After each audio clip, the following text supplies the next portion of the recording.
Hello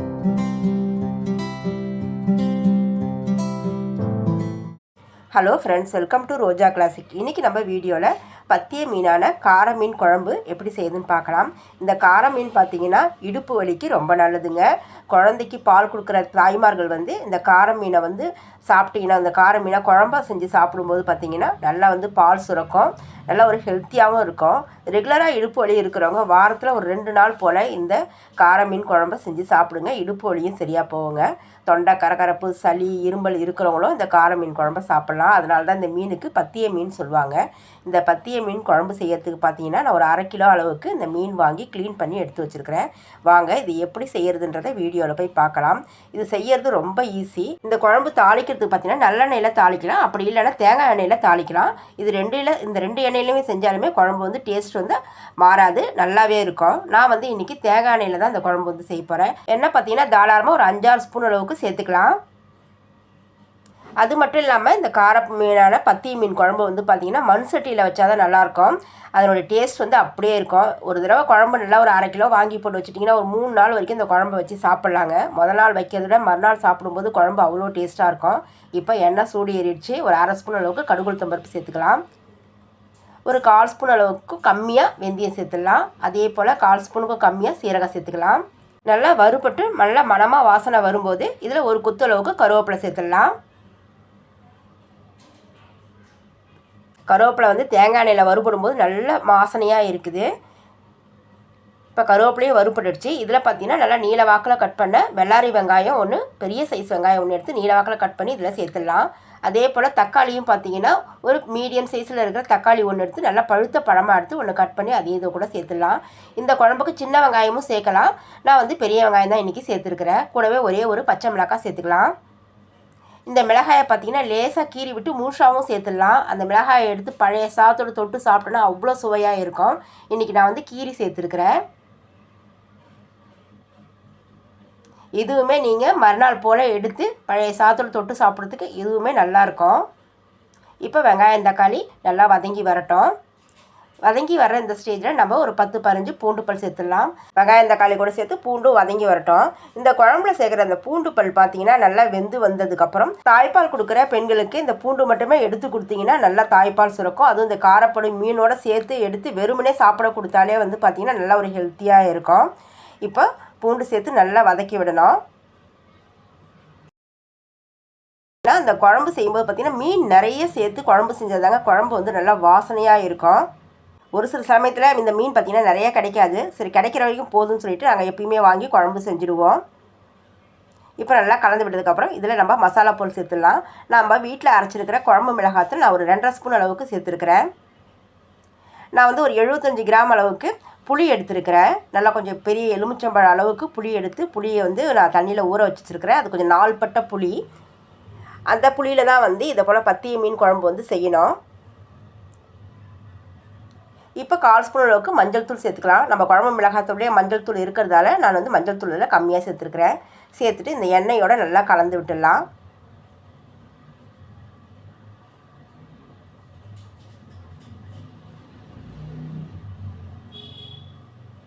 இதனுடைய பச்சை வாசனை போயிட்டு அந்த மிளகாத்தூளுடைய கலரும் மாறி வரணும். அது வரைக்கும் இது நல்லா கலந்து விடணும்.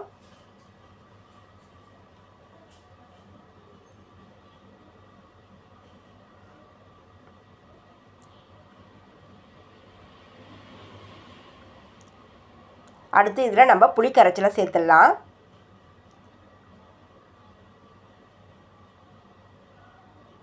நல்லா அதனுடைய வாசனையெல்லாம் போய் நல்லா மணமாக வாசனை வரும்போது நான் புளி கரைச்சல் இதில் சேர்க்குறேன்.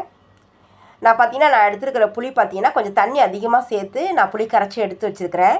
நான் நல்லா ஒரு பெரிய எலுமிச்சம்பழம் அளவுக்கு புளி எடுத்து இல்லையா, அந்த புளியோடைய புளிப்புச்சுவை போகிற வரைக்குமே நான் தண்ணி சேர்த்து எப்பயுமே கரைச்சி எடுப்பேன். அதனால் புளி கரைச்சல் தண்ணி அதிகமாக இருக்குது.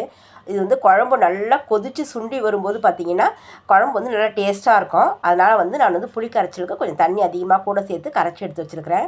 இப்போ இது உள்ளே சேர்த்தாச்சு. சேர்த்துட்டு ஒரு தடவை எல்லாத்தையும் ஒரு தடவை நம்ம கலந்து விட்டுணும். இந்த மிளகாய் தூளோட சேர்த்து எல்லாத்தையும் ஒரு தடவை நம்ம கலந்து விடணும். பார்க்குறதுக்கு உங்களுக்கு தண்ணியாக இருக்கிற போல் இருக்குது. இது நல்லா ஒரு 10 நிமிஷம் குழம்பு மட்டுமே நல்லா கொதித்து வரும்போது பார்த்திங்கன்னா ஓரளவுக்கு திக்காக வரும். இந்த மீன் குழம்பு, இந்த பத்தி மீன் குழம்பு பார்த்திங்கன்னா ரொம்ப திக்காக இருக்கக்கூடாது, ரொம்ப தண்ணியாகவும் இருக்கக்கூடாது, திட்டமாக இருக்கணும். நல்லா கலந்து விட்டதுக்கப்புறம் குழம்புக்கு தேவையான அளவுக்கு உப்பு சேர்த்துடலாம்.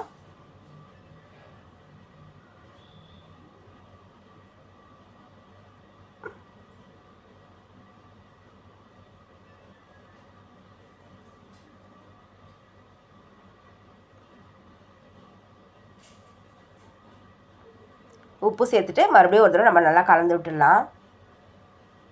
இந்த பத்தி மீனான இந்த கார மீனுடைய கண் இருக்குது பாருங்கள், இந்த கண் சாப்பிட்டா கூட நம்மளுடைய கண்ணுக்கு ரொம்ப நல்லது அப்படின்னு சொல்லுவாங்க. அதனால் அந்த மீனோட சதை பகுதியை மட்டும் சாப்பிட்றது இல்லாமல் அந்த கண்ணு கூட சாப்பிட்டா நம்மளுடைய கண்ணுக்கு ரொம்ப நல்லது அப்படின்னு டாக்டர்ஸே சொல்லியிருக்காங்க. இப்போ பார்த்தீங்கன்னா நான் தாளித்து மூடி ஒரு 10 நிமிஷம் வந்து குழம்பு நல்லா கொதிச்சு வந்துருக்குது. இன்னமும் கொஞ்சம் நேரம் கொதிக்கணும். மூடி போட்டு விட்டுடலாம். அதுக்கு நடுவில் பார்த்தீங்கன்னா 1 ஸ்பூன் அளவுக்கு மிளகு, ஒரு 1/2 ஸ்பூன் அளவுக்கு சீரகம் எடுத்துருக்கேன். இதை 1 பாதியமாக நசுக்கி எடுத்துகிட்டு வந்துடலாம். நான் அம்மியில் வச்சு 1 பாதியமாக தட்டி எடுத்துகிட்டு வரேன். அடுத்து பார்த்தீங்கன்னா நல்லா எண்ணெய் பிரிஞ்சு வந்திருக்குது பாருங்கள். குழம்பு நல்லா கொதிச்சு வந்துருக்குது. குழம்போட அளவுமே பார்த்தீங்கன்னா நல்லா குறைஞ்சி வந்திருக்குது பாருங்கள்.